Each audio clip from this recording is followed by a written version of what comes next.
The Scottish Prison Service has announced that trans women with a history of violence against women and girls will not be held in female prisons unless there are exceptional circumstances. The service says it means prisoners like the convicted rapist Isla Bryson will serve their sentences in jails for men. But critics say it doesn't go far enough and vulnerable women could be placed in danger. Our Home Affairs correspondent David Cowan reports. The prison service began this process 4 years ago, but in February a case at Glasgow High Court propelled the issue into the headlines. Isla Bryson, previously Adam Graham, had started to transition from male to female while awaiting trial for raping 2 women. When the jury returned guilty verdicts and the taxi home was replaced by a prison van, prison service policy sent Bryson to Cornton Vale, Scotland's jail for women. There was uproar and Bryson was quickly moved to a male wing at the jail in Edinburgh. The service's new policy means the 31-year-old will stay there. Those individuals who have a history of violence against women and girls and present a risk to women will no longer be placed on admission in the women's estate. Trans prisoners represent 0.3% of the prison population. Earlier this year, there were 12 trans women in male prisons, 7 in female prisons. The service has reviewed where they're being held. And I'm content that everyone who is a transgender individual is located in the prison which best suits the risk and needs profile. 11 months on from the Bryson controversy, Cornton Vale is no more, replaced by a new facility for women.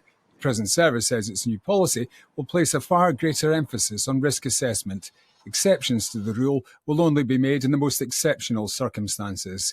But critics say that by not closing the door altogether, the service has left female inmates in danger.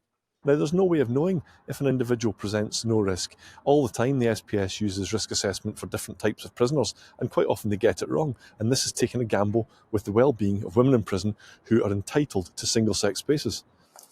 In England and Wales, trans women who haven't had surgery are banned from women's prisons, although once again exceptions can be made.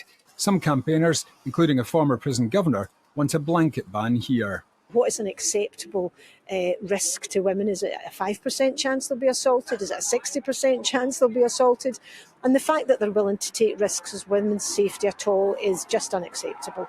The Scottish Government says the policy will keep inmates and staff safe and protect the rights of transgender prisoners. The Prisons Inspectorate says it supports the underlying principles, but will monitor how it works in practice. Such is the controversy over this issue. They won't be alone in doing that. Well, Dave is outside Edinburgh Prison for us tonight. That's where Isla Bryson was moved after that controversy at the start of the year.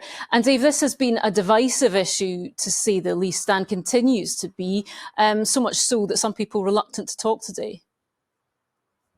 Yeah, it's a deeply controversial issue. And as you say, even though the number of trans prisoners in Scotland is very small, it's a hugely controversial subject, and there is a reluctance for people to talk about it. For example, today the Justice Secretary, Angela Constance, and the Equality Network, which campaigns on trans issues, both released statements saying they supported this new policy, but neither would go on camera to be interviewed about it.